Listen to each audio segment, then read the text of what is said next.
ви благодарам што ево и денес се одзавте на нашиот повик. Вие добро знаете дека од понеделникот ние објавуваме веќе информации за ова. И ето за чудо, владата не послуша и ги повлече не само тој, него уште два закона. Така да сме информирани дека тие се повлечени. Али нашето барање е да бидат повлечени и запрени законот за данок на солидарност, што значи дека ние ќе бидеме против секакво искористување на европското знаменце за ова работа. Во она што овие денови го гледавте, нашата аргументација е јасна, искажана уште во текот на расправата. Тоа потпредседателов Јовановски ќе ги објасни тие работи, што имаме барано и зашо сме против. И тој став ќе го држиме до крај, без разлика како ќе се одвиваат работите, затоа што знаете дека во јануари месец јас поставив на годишнината од владата 5 прашања. Ќе цитирам две што се значајни и врзани за денешната работа. Тоа се прашањето на даночниот календар заради предвидливоста на билансите на компаниите. Ако се договоривме, тоа што треба да ги почитуваме. Ние денеска го испуштивме рокот за поднесување предлози за воведување на нови даноци за 2024 година, што истекна на 1 јули, а сега треба да расправаме за закон кој што зборува за 2022 година. Меѓутоа, тоа ќе биде пообемно образложено, ќе го видиме.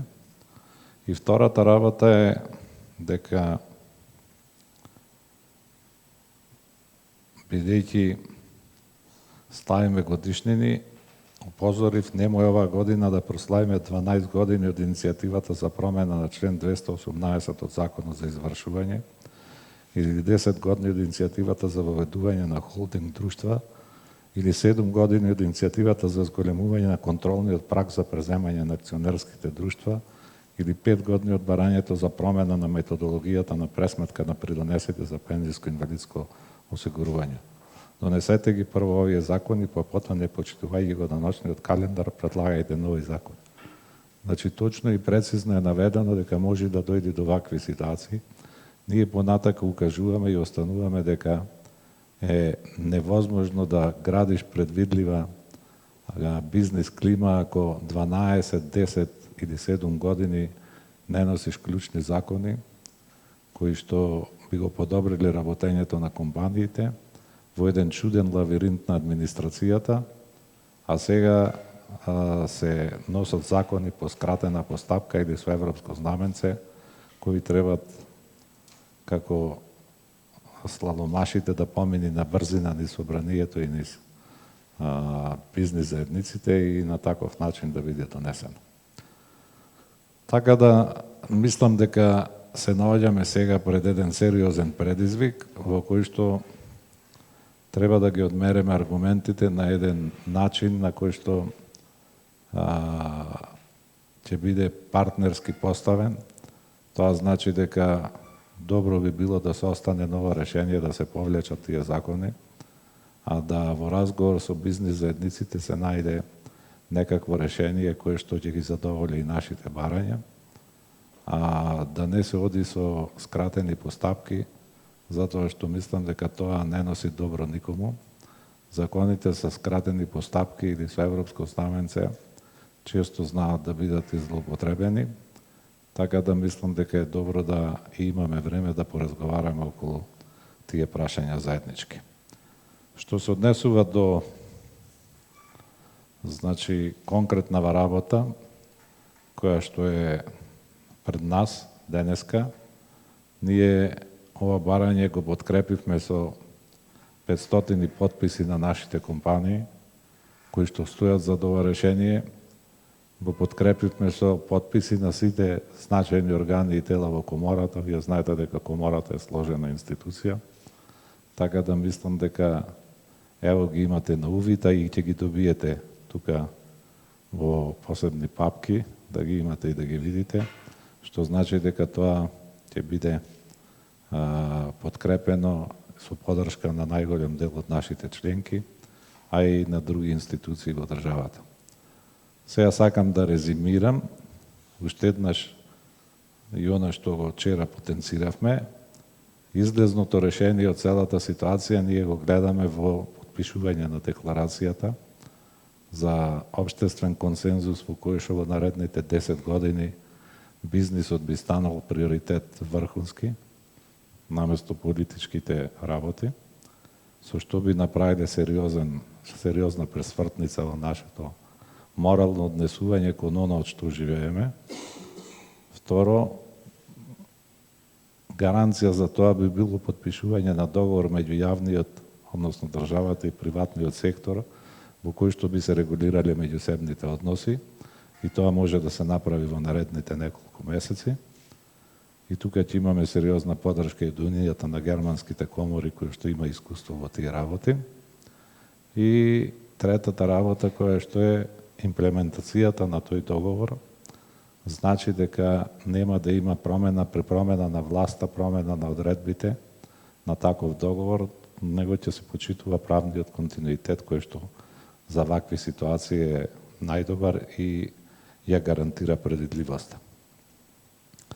Тоа оди на начин на кој што паралелно се поставени и тековните прашања и овие суштински прашања развојни кои што се, меѓутоа тие се додирнуваат и заради тоа треба на нив да гледаме во еден склоп.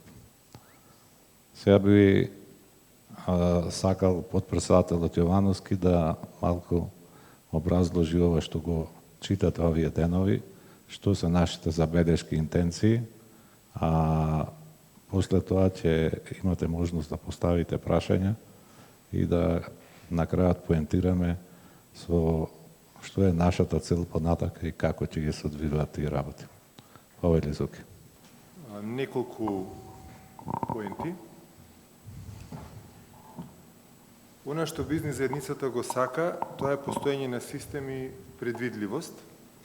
И ова законско решение за кое што денеска разговараме и бараме нели да запре неговото повторно ставање во некаква процедура, оди конкретно во спротивна насока. Ние уште од пред неколку години побаравме да се прифати нешто што беше наша иницијатива како комора, наречено даночен календар. Со оваа прилика во неколку реченици само ќе го објаснам концептот. Даночниот календар значи дека заклучно со 36 во тековната година државата ќе му соопшти на бизнис секторот преку донесување на било каква регулатива која што се однесува на тоа, која што ќе биде објавена во службен весник, практично ќе му соопшти на бизнис секторот што е она што се менува или ново се воведува во сферата на даноците и другите давачки, а ќе важи од 1 јануари. Така, бизнис секторот има можност во текот на втората половина од годината, кога ги прави своите финансиски планови за наредната година, да ги вгради ефектите кои што ќе произлезат од таквите нови предвидени законски или подзаконски решенија. Ова дојде како барање, затоа што имавме ситуации да некакви нови законски решенија за даноците и така натаму се предлагаат во ноември, во декември, на веќе донесени финансиски планови и после тоа целото предизвикува голема, да речам, има прилично еден елемент на воведување на неравнотежа во работењето и непредвидливост во работењето на компаниите. Ова сега оди во обратната насока. Ние сме веќе во јули и сега било какво ставање на вакво решение, исто, слично или било какво, оди директно во спротивно со даночниот календар. Друга проблематична работа со ова законско решение е селективноста. Значи, тука се селектираат само поголемите компании кои остваруваат добивка, приход поголем од 615 милиони денари и прашањето е зошто ги таргетирате само нив. Ако била идејата, и таков случај имаше во другите земји, во времето на ковидот, кога имаше пореметување на пазарот, па заради пореметување на пазарот некои земји воведуваа некакви слични закони, ова не е тоа. Бидејќи во Македонија таква ситуација немаше и такви компании немаме. Значи, ние не произведуваме нафта, па ќе скокне цената на нафтата на светските берзи, па сега одеднаш се прават енормни профити, па тие држави сакаат на тие компании да им земат дел, бидејќи тоа е некаква екстра добивка. Такво нешто тука нема. Друго е што се селектира одреден период. Можеби вие сте компанија која што во минатото некој подолг временски период инвестирала и сега доаѓа периодот кога вашата инвестиција, затоа што сте инвестирале, сега почнува да ви носи зголемена добивка. Ама тоа не е резултат на нешто што на пазарот се сменило, тоа е резултат на вашите добри бизнис одлуки и вашето инвестирање. Сега, затоа што вие сте инвестирале, сега сте имале значително повисока добивка во однос на она предходно, кога не сте имале инвестирано, сега вие на тоа треба да платите поголем данок. Така што една дополнителна негативна импликација од едно вакво законско решение е тоа што практично покрај неизвестноста делува и дестимулативно за инвестицијската активност на компаниите. Има уште една работа, а тоа е дека иако технички трошокот во врска со овој данок беше предвиден да биде како трошок од оваа година, меѓутоа тој се однесува на минатата година. И сега некој ако сака да ја карикира малку ситуацијата, може да рече која е сигурноста на некој бизнис субјект дека вакво нешто нема да се донесе за некоја година од пред 15 години. Како да знаеме ние кога некој нешто вакво ќе донесе? Затоа мојата прва реченица беше бизнисот бара систем и бара предвидливост. И кога вака се постапува, ова наликува како да насред надпревар. Во првото полувреме од надпреварот има едни правила, а во второто полувреме од надпреварот правилата се промениле и сега одеднаш играте вие истиот надпревар со изменети правила. И само уште една забелешка на крајот, се вика Закон за данок на солидарност. Солидарноста најдобро се остварува кога сите плаќаат данок. Затоа зборувавме вчера кога зборувавме за сивата економија. Ако се направи поголем напор да се намали сивата економија, таа ќе донесе многу поголеми приходи од тие кои што во буџетот би влегле преку еден ваков закон и ваков данок. Така да подобро, така се гради солидарноста, да ја намалиме сивата економија, а да ги оставиме тие кои што инвестираат и кои што прават добивка, не е грев да се прави добивка, да инвестираат уште повеќе и да прават уште поголема добивка. Благодарам. Многу нема да говорам за оваа работа, со обзир на тоа дека сме многу внимателни. Она што сакам да кажам дека периодот кој е земен се поклопува и со неколку крупни случувања на светскиот пазар. Првенствено се однесува тоа на енергетската криза и на кризата која се случи во Украина, што драматично делуваше на пазарите на кои учествуваат нашите компании. Мислам дека заради тоа што некој, ако во изминатиот период бил успешен заради тоа што успел да се наметне на новите пазари, заради тоа да направи екстра добит, не може да биде казнат во нашата собствена држава. И вториот елемент на солидарноста, за кој сакам да проговорам, е дека секогаш кога имате закон кој има така наречена социјална димензија, и кога во кој селективно ќе ги соберете приходите од најуспешните, тогаш мора да имате и програма како тој ќе биде распределен. Солидарноста се однесува на компаниите ако навистина го злоупотребиле својата монополска позиција на пазарот и заради тоа створиле екстра добит на штета на граѓаните. Меѓутоа овдека за тоа не станува збор. Додатно на овој сегмент е дека значен дел од компаниите кои ќе бидат засегнати од ова работа се од категоријата на компании со странски инвеститори, за кои ова е неразбирливо заради тоа што апсолутно нити било предвидено, нити било најавено, него ретроактивно им се зема дел од добивката во изминатиот период, што драматично ќе делува на нивната глобална позиција и на пазарите на кои котираат нивните компании. И мислам дека на овој начин не смееме да продолжиме понатаму. Уште еднаш да потенцирам дека предвидливоста за која говореше Јовановски е клучниот елемент на дефинирањето на програмите на компаниите кои во текот на годината се прилагодуваат по основ на своето работење како би створиле коректни финансиски резултати на крајот на годината, а на овој начин им се навлегува не само во работењето оваа година, зашто веќе изминува периодот, него им се нарушува и билансот од минатата година.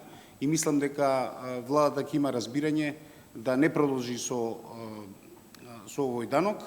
Она што ќе сакаме да го потенцираме дека многу силно се спротивставуваме на паушалната употреба на европското знаменце во донесувањето на законите, заради тоа што имаме впечаток дека овој механизам се употребува и кога навистина се тоа европски закони, и кога за тие закони нема општ консензус во државата, па сега се користи еден мал страничен механизам за се злоупотреби таа работа. Она што го имавме прилика да го слушнеме од представниците на Европската Унија, дека злоупотребата на европското знаменце при донесувањето на законите не е поддржано од Европската Унија, дури има они директни напомени дека одреден број на закони кои се донесени по таа постапка не спаѓаат во категоријата на закони кои треба да идат по постапката која е предвидена, тоа е скратена постапка.